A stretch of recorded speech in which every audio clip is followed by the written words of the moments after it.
What would you do if the only thing standing between a helpless billionaire and the dangers of the street was your own courage? Would you risk everything, even your own safety, for someone you didn't know? There's a kind of silence in the city that only comes alive at 3 a.m. A heavy electric hush that thrums along cracked pavement and empty bus stops, where the world is equal parts hope and fear. The South Bronx on nights like this belonged to ghosts and those who had no place else to be. Rain fell in sheets, relentless, smearing the city's dirty glow into rivers of gold and gray. Maya Williams hurried down Girard Avenue, her battered sneakers splashing through puddles, hood drawn low to keep out the worst of the downpour. Her shift at the Velvet Lantern was finally over. She'd grabbed 2 day-old muffins from the kitchen and a cup of instant coffee, intending to take the long way home past the care facility where her mother now lived. It had become a ritual: work, leftovers, check on mom, repeat. There wasn't much room in her life for surprises, but sometimes fate doesn't care about routines. Just as Maya reached the corner of 149th, her eyes caught on a strange figure hunched near the curb, his expensive trench coat clinging to his frame, soaked through. He stood like a statue, lost or maybe just too proud to ask for help. It was a sight that didn't belong here. In the Bronx, after midnight, people moved fast and kept their eyes to themselves. Whoever he was, Maya knew he was trouble, not for her, but for himself. "You shouldn't be out here alone, sir. Not dressed like that." Her words slipped out before she could stop them, her voice loud in the emptiness. The man didn't respond. Instead, he seemed to waver, swaying like a tree in the wind, before collapsing face first onto the rain-slicked asphalt. For a heartbeat, the world stopped. Maya's mind screamed at her to keep walking. She had seen enough bad things happen at this hour to know getting involved was rarely safe. But something else, a memory of her mother's words, "You are what you do when nobody's watching," pushed her feet forward. Across the street, 2 shadows detached from the darkness, faces obscured beneath hoods. They exchanged a look and started moving toward the fallen man, slow and deliberate, every step a warning. Maya could sense their intent, like the chill that crept up her spine. "Sir, hey, can you hear me?" She dashed forward, kneeling by his side. Up close, the man's features were clearer. Mid-50s, well-groomed, dark hair streaked with silver, a stubble of beard that looked intentional, not neglected. His wrist wore a heavy gold watch, the kind you only see in magazine ads. His wallet lay open in the gutter, cards half spilled into the water. She checked his pulse, fast but strong. "Come on, wake up," she whispered, trying to lift his shoulders. His head lolled to the side, breath thick with the scent of high-end whiskey. He mumbled something, words lost to the rain. The 2 men were closer now, one tall and broad, the other shorter, twitchy, both with the unmistakable air of hungry predators. "Nope, not tonight." Gritting her teeth, Maya hooked her arms under the stranger's and half-dragged, half-carried him toward the staff entrance of the Velvet Lantern. The distance felt endless, every step an eternity. The man's feet shuffled just enough to help, his body heavy as wet sand. Just as they reached the metal door, a voice called out behind her. "Hey, you dropped something!" Maya didn't look back. She shoved the door open with her shoulder and slipped inside, letting it slam shut between her and the street. Inside, the hotel was a world away. Worn carpet, humming fluorescent lights, the scent of stale coffee and industrial cleaner. Maya eased the man onto a bench by the laundry room, her own arms shaking from the effort. "Anthony!" she called out, and moments later the night desk clerk appeared, his eyes wide with alarm. "What the hell, Maya? Who is that?" He hurried over, glancing at the soaked, unconscious man. I don't know. He just fell." Maya fumbled with the man's wallet, trying not to feel like a thief. Her fingers found a gold-embossed business card. Her heart skipped. Harvey Whitmore. Anthony's jaw dropped. "Wait, the Harvey Whitmore? The one from the news, with all the real estate deals?" Maya nodded numbly, looking again at the man. Even passed out, there was something imposing about him. Maybe it was the way his hand clutched at nothing, or the faint lines of old scars on his knuckles. He had the air of someone used to being obeyed. They needed to get him home, and fast. Maya pulled out her phone, hands still trembling, and ordered a cab to the address on his ID, a luxury high-rise on the Upper East Side. "You really think the driver won't rob him blind?" Anthony asked quietly, watching as Maya shoved a $50 bill from her own tip money into the cabbie's hand when he arrived. "Don't charge him," she said. "Just get him home safe, please." The cabbie shrugged, not arguing with Cash, and drove off into the rain. Maya stood alone under the awning, soaked and shivering. The adrenaline faded, leaving only a strange, hollow ache in her chest. She stared at the street, watching for the two men, but they were gone. Ghosts again. Inside, she changed out of her wet clothes, her mind spinning. What had she just done? Was she brave or a fool? "You good people," the billionaire had slurred as she helped him into the cab. "Don't forget, you're the kind that matters." The words echoed in her ears as she walked home, barely noticing the cold. She didn't sleep that night, replaying every second. What if the men had been armed? What if she hadn't reached him first? What if she had just kept walking, like everyone else? In her small apartment above the laundromat, Maya finally drifted off to the distant, comforting whir of dryers downstairs, her dreams a tangle of rain and gold watches and a stranger's gratitude. What would you have done? Would you risk yourself for a stranger or turn away and hope someone braver stepped up? The next morning, Maya told no one at the hotel what had happened, except for Anthony, who promised to keep quiet. She scrubbed tables, refilled coffee, and tried to ignore the nagging sense of unreality. The city moved on, indifferent as always. But that night she called her mother, the only person who would understand. "Mama," Maya whispered, voice trembling, "what if something big happened? Something crazy?" Her mother's laugh crackled through the receiver, warm and tired. "Honey, you always did have a knack for trouble. Tell me." So Maya did, leaving out nothing, except the fear. "You did right, baby," her mother said. "You can't save the world, but you can save one person at a time. That's enough." Maya hung up, feeling just a little lighter. She didn't know it yet, but the world was about to tilt on its axis. Because sometimes kindness isn't a small thing. Sometimes it's the spark that sets off an earthquake. Across the city, a billionaire awoke in his penthouse, still smelling of rain, the memory of a stranger's arms and quiet bravery sharper than any hangover. And somewhere in the darkness, two men muttered about missed opportunities and a waitress who didn't know when to mind her own business. But Maya didn't care. She had made her choice, and she would make it again. Because in the Bronx at 3 a.m., you are what you do when nobody's watching. Would you have opened the door? Would you have risked everything for a stranger? Sometimes all it takes is one night to change the rest of your life. If a stranger you helped in the darkest hours suddenly appeared in your life, holding the keys to your future, would you trust their offer, or would you walk away from a miracle? The velvet lantern was humming with its usual pre-lunch bustle. The old chandelier in the lobby flickered as if it had a mind of its own, throwing broken patterns of light across worn carpets. Maya Williams moved with practiced efficiency, folding cocktail napkins and stacking glasses, her mind only half on her work. She'd barely slept in days. Her mind kept replaying that night in the rain. The weight of the billionaire's body, the rush of fear as the two men crossed the street. But the world as always marched on. The regulars still complained about the coffee, Carla still wiped down the bar with too much elbow grease, and Anthony still played his favorite game, guessing who would quit first, the staff or the building. The bell above the hotel door chimed, sharp and clear, cutting through the clatter and chatter. Maya didn't look up. She expected old Mr. Travers, the cranky pensioner who always asked for more lemon in his iced tea, but never tipped more than a nickel. "Excuse me."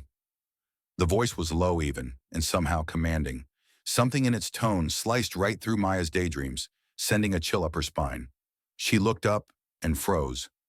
He stood there, raincoat gone, replaced by a tailored navy suit that seemed to repel the very idea of wrinkles. His hair was neatly combed, silver at the temples, eyes sharp with intent. There was no sign of the half-conscious, rain-soaked stranger she dragged off the street. He looked every inch the man whose name graced magazine covers and business news tickers. It was Harvey Whitmore. The air in the lobby shifted.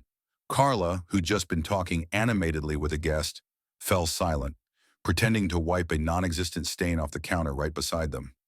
Anthony peered over his computer monitor, mouth slightly open. Maya's fingers tightened on the napkin she was folding. "Looks like you're walking just fine," she said quietly. "Guess the cab did its job." Harvey offered a small and wry smile. "It wasn't the cab that saved me." "I didn't do anything special," Maya replied, crossing her arms over her chest. "Anyone would have helped." He took a measured step closer, lowering his voice. Most people don't. I was in a neighborhood I didn't belong in, at a time when nobody should be out. You didn't ask questions, you just acted." A moment passed. Maya tried to read him. Was this gratitude or something else? Pity? Charity? She hated the idea. "Why are you here, Mr. Whitmore?" she asked, her tone careful but not cold. He pulled a slim leather folder from inside his jacket and placed it on the bar in front of her. "I own this property, among others," he said, "but this one, the Velvet Lantern, has been a thorn in my side for years, underperforming, plagued by bad management, and barely scraping by. I was about to cut my losses and sell." "So?" Maya replied, not touching the folder. "Why tell me?" "Because," Harvey said, his gaze not wavering, "you're the only reason this place hasn't collapsed. I did my homework after that night. I watched the security footage, read staff records, even talked to the night desk clerk. You run this place like it's your own, even when nobody's watching. You pay for damages out of your own pocket. You shield your staff from angry guests. You even," he paused, almost smiling, "paid for my cab when you thought I couldn't manage it myself." Maya felt heat creeping up her neck. "You're making a lot of assumptions about me." He shook his head. I'm stating facts." Another beat of silence. Carla kept stealing glances, and Anthony pretended to reorganize the brochures on the front desk. Harvey gestured to the folder. "I'm not here to fire you. I'm here to offer you something. Everything you need is in there. Legal transfer documents, debt clearances, renovation grants. If you want it, the hotel is yours." The napkin in Maya's hand tore cleanly down the middle. She stared at the folder, then back at Harvey. "What is this? Some kind of test? A publicity stunt?" He shook his head, eyes sincere. "No cameras? No press. I don't need the attention. This isn't about guilt or redemption. I saw something that night. A person who doesn't wait for permission to do the right thing. That's rare. I want this place to have a future. I want you to build it." Maya's mind spun. Was this real? Was she being set up? Was there a catch? She managed to speak, voice shaky. "Why would anyone just give away a hotel?" "Maybe because I need to believe that doing the right thing matters," Harvey said quietly, "and because people like you don't get enough chances to lead. You already do it every day. Let me make it official." She hesitated, heart thumping in her chest. "I need time. This is a lot. Take all the time you need. My lawyer's number is in there. If you want to walk away, no hard feelings. But if you're in, I'll make sure you have everything you need to succeed." He turned to go, then paused. "There's something about you, Maya. You don't wait for permission. Don't start now." Then he was gone, leaving a silence so thick it seemed to press down on the room. Carla sidled up, voice a whisper. "Girl, you better open that folder." Maya stared at the leather binder like it was a snake about to strike. She didn't touch it. Not yet. Instead, she finished her shift in a daze, her hands working on autopilot. Every small thing felt suddenly weighty, refilling salt shakers, wiping down tables, even punching out at the time clock. That night, after the last guest had checked in and the lobby lights were turned low, Maya sat alone at the staff table. The folder lay in front of her, its seal unbroken. Her phone buzzed, a text from Anthony. "Did you open it?" "Not yet," she replied. "Scared it'll be real." She finally picked up the folder, hands trembling. Inside were documents, all stamped and notarized. Transfer of ownership to Maya Williams. Records of cleared debts.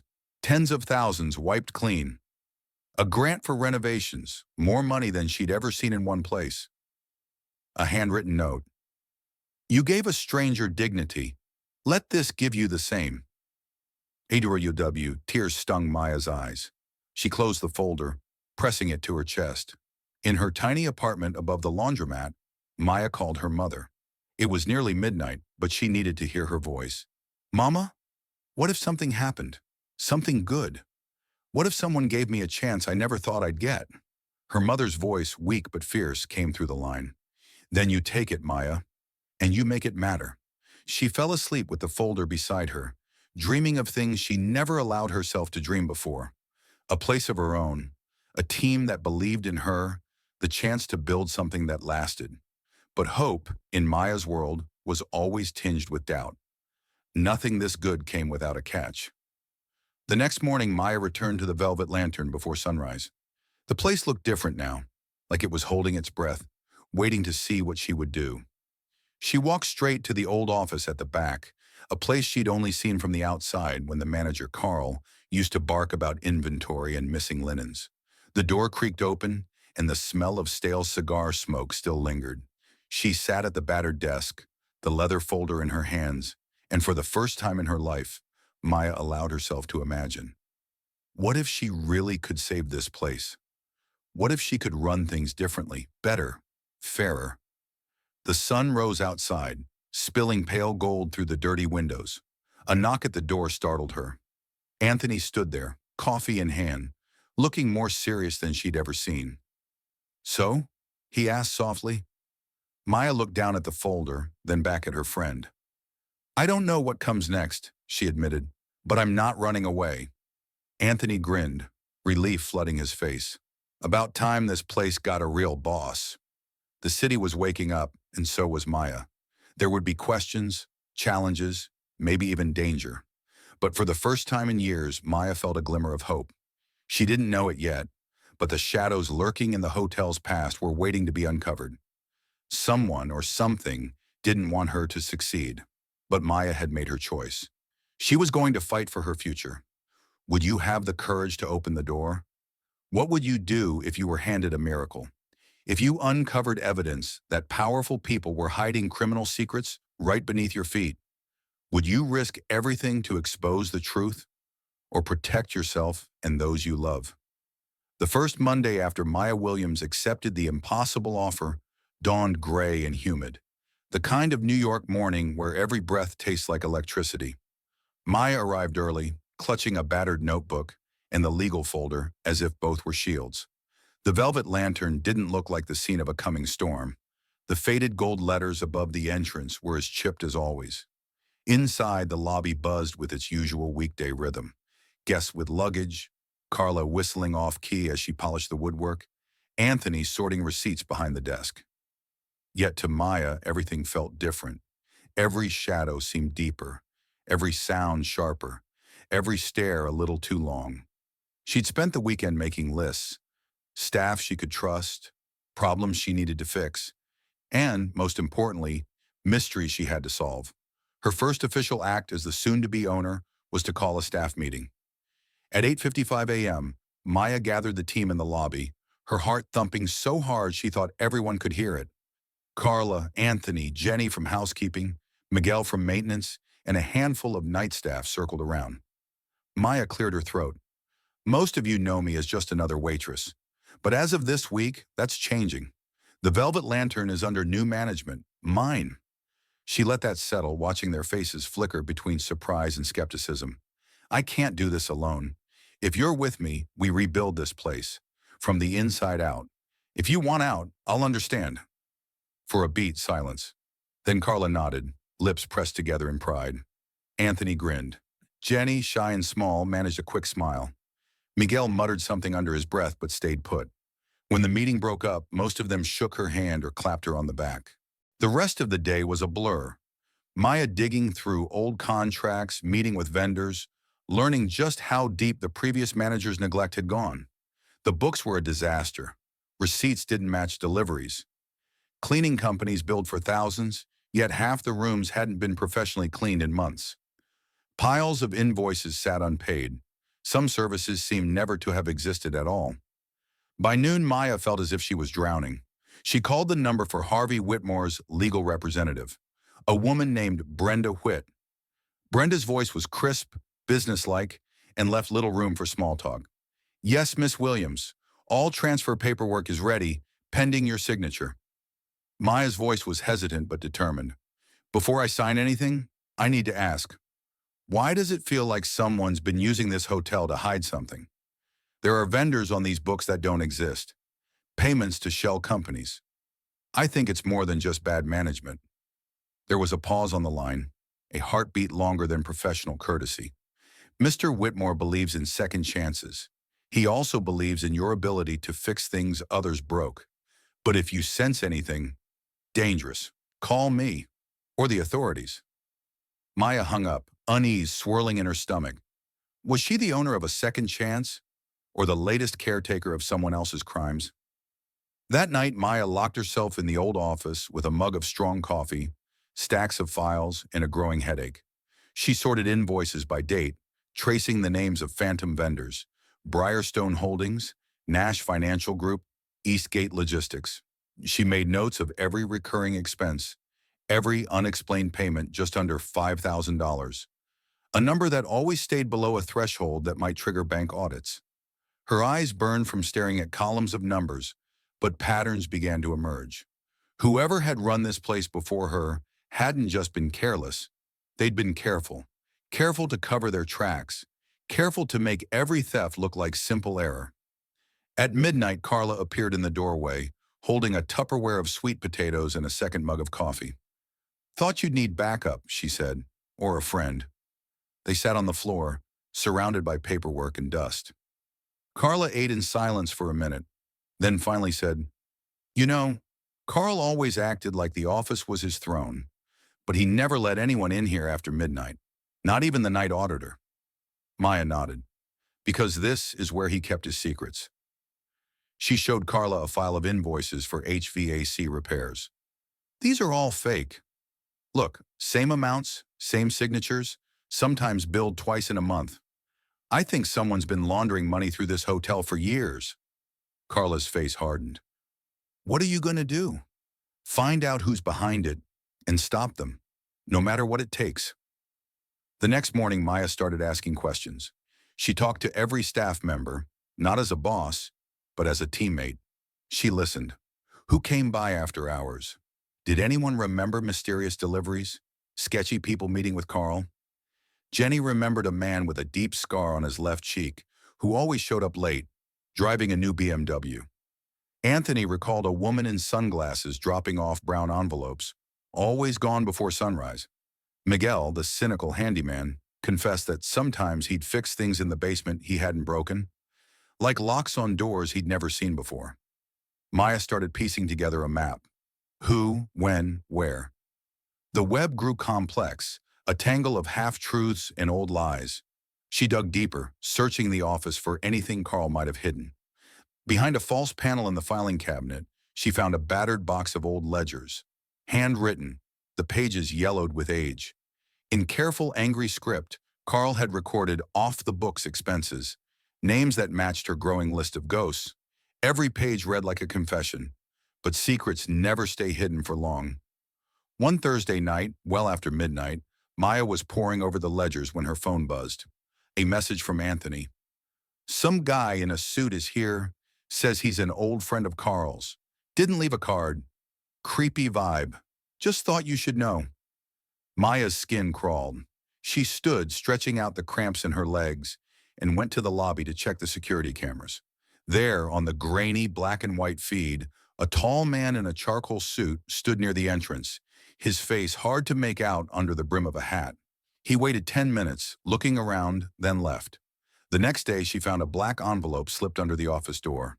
Her name, Maya Williams, was written in perfect silver ink. Inside, a single note. "Some debts don't disappear. They wait." Maya's hands shook, but her resolve sharpened. Whoever these people were, they weren't done with the Velvet Lantern, or with her. That weekend, Maya made a decision. If she couldn't trust the authorities, what if the police were in on it too? She needed help from outside. She sent an email anonymously to a local investigative reporter. Subject: evidence of money laundering at a Bronx hotel. Names, dates, documents. We'll meet in person. No cops. She attached photos of the ledgers, invoices, everything she'd found. Then she waited. Days later, she got a reply. A meeting was set at a small diner across town early in the morning, before the city was fully awake. Maya arrived nervous but determined. Across from her sat Sarah Monroe, a journalist known for blowing the whistle on corrupt landlords and crooked cops. Sarah listened intently as Maya laid out the story, showing her copies of everything. Sarah's eyes widened at the details. This isn't just about a hotel, Maya. If these names are connected, we're looking at millions, maybe more, being funneled through businesses all over the Bronx. Maya nodded. I don't care about the money. I just want my hotel clean, my staff safe. Sarah promised to investigate. If I dig up more, I'll publish. But you should be careful. If they find out you're talking, it might not just be threats. Back at the Velvet Lantern, the tension was rising. Equipment broke mysteriously. A walk-in freezer failed, spoiling hundreds of dollars of food.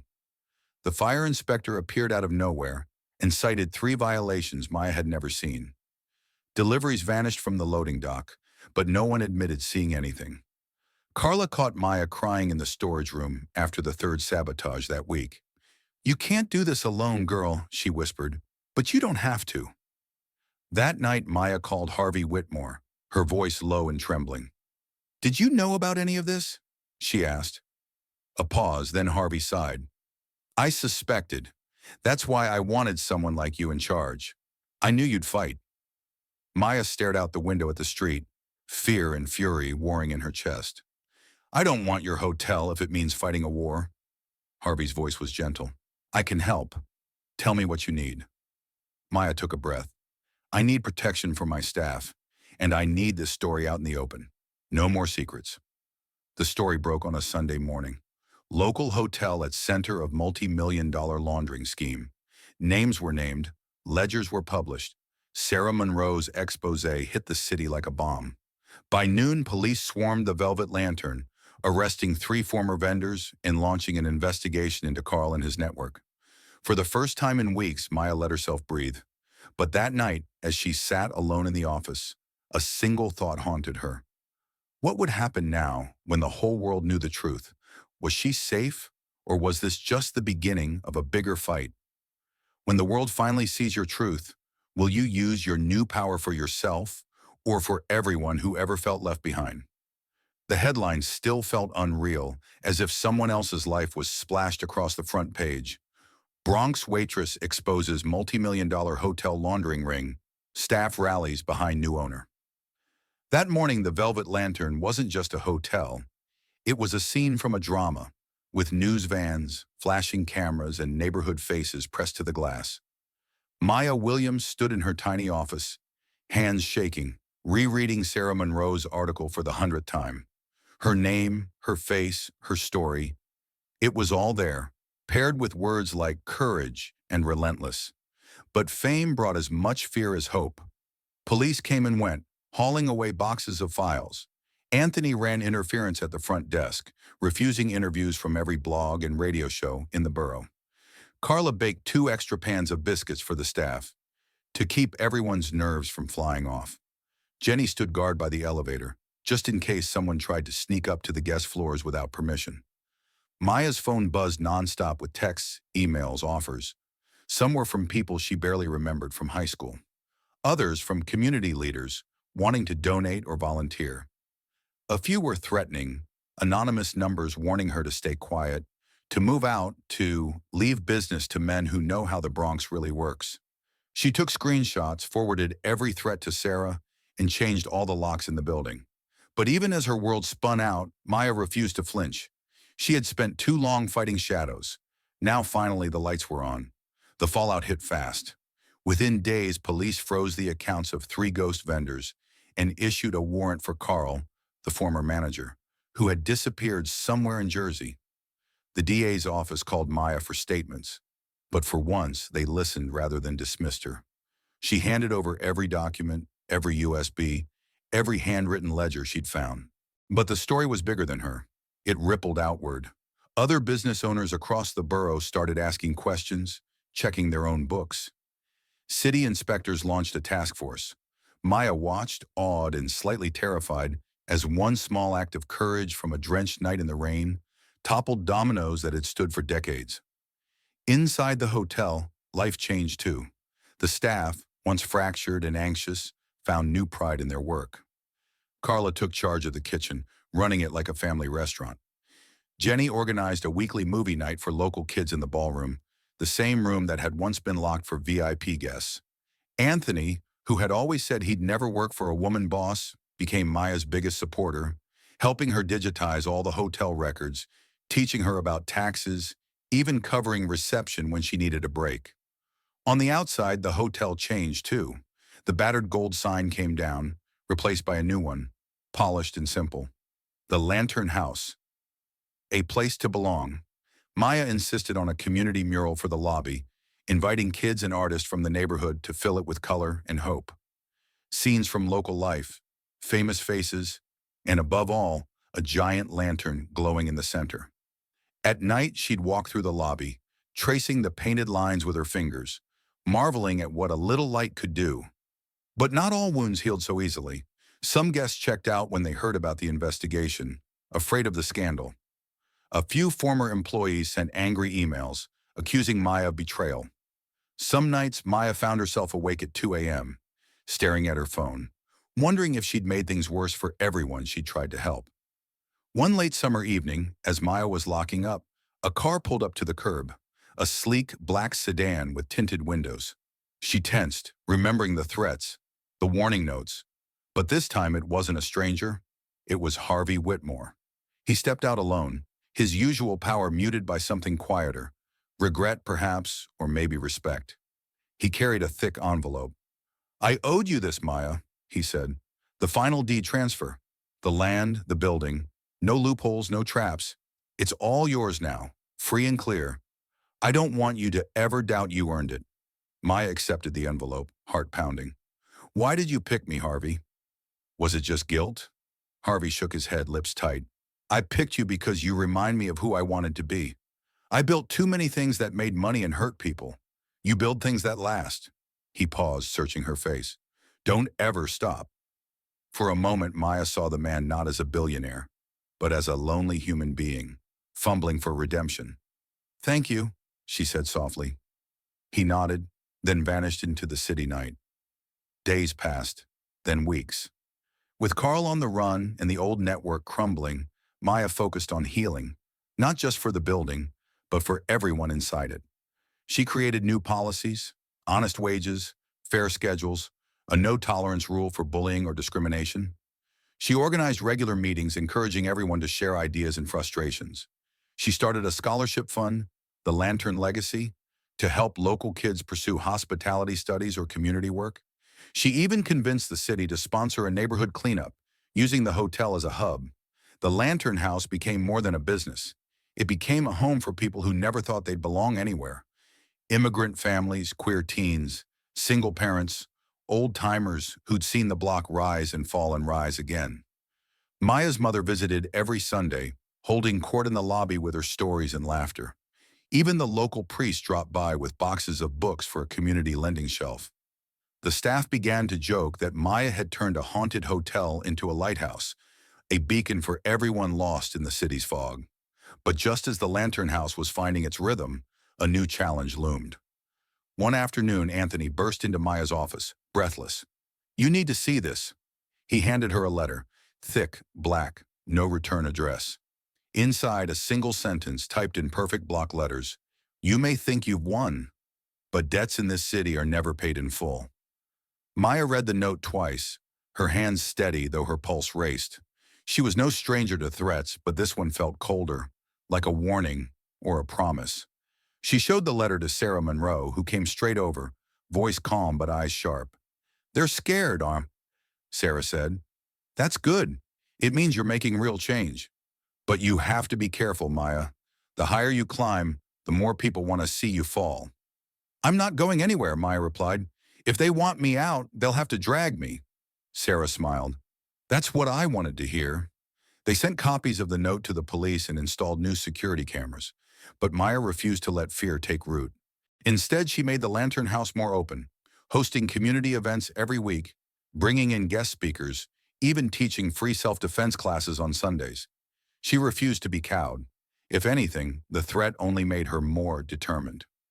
One Saturday night, the Lantern House hosted its first official block party. Food, music, laughter spilling out onto the sidewalk, neighbors mingling with guests and staff. Maya stood by the new sign, watching as Carla danced with the local florist, Jenny played guitar for a group of children, and Anthony grilled burgers on a borrowed barbecue. A young girl tugged at Maya's sleeve, eyes wide. "Is this your hotel, Miss Maya?" Maya knelt down, smiling. "It's our hotel. It belongs to everyone who needs a place to feel safe. Even you." The girl beamed and hugged her, and for the first time in months, Maya felt the weight on her shoulders lift. As the summer faded into autumn, the Lantern House thrived. Travelers wrote glowing reviews online, calling it the heart of the Bronx. Locals stopped by just to sit in the lobby, soaking up the warmth. The mural grew, week by week, until it wrapped around the entire entrance, light streaming out into the street. Maya started a journal, each entry a mix of plans and gratitude. Fix the elevator, again. Check in on Jenny's little brother. He's been quiet. Send thank you notes to all the volunteers. Don't forget to breathe. One night as she closed up, Maya found a note taped to her office door. "You are the reason we believe in tomorrow." No signature, just a heart drawn in red ink. She stood there for a long time, letting the words soak in. The hotel wasn't just a business anymore. It was a legacy, one she'd nearly lost to fear, but had reclaimed with hope. A year after that rainy night when everything changed, the Lantern House was almost unrecognizable. The building gleamed, laughter echoed in its halls, and Maya Williams, once a waitress, now an owner, walked with her head high, eyes bright, her mother's words always close to her heart. On the anniversary of her first night as owner, the staff threw a surprise party. There were speeches, laughter, even tears. At the end, Maya stood in front of everyone, hands clasped together. "I thought I was saving this hotel," she said, voice thick with emotion. "But it turned out the hotel saved me, and together we saved each other." Applause erupted, soft at first, then rising, swelling, filling every corner of the Lantern House with light. And outside, under the golden glow of the new sign, the city that had always looked away finally turned to see what hope could build in even the darkest places.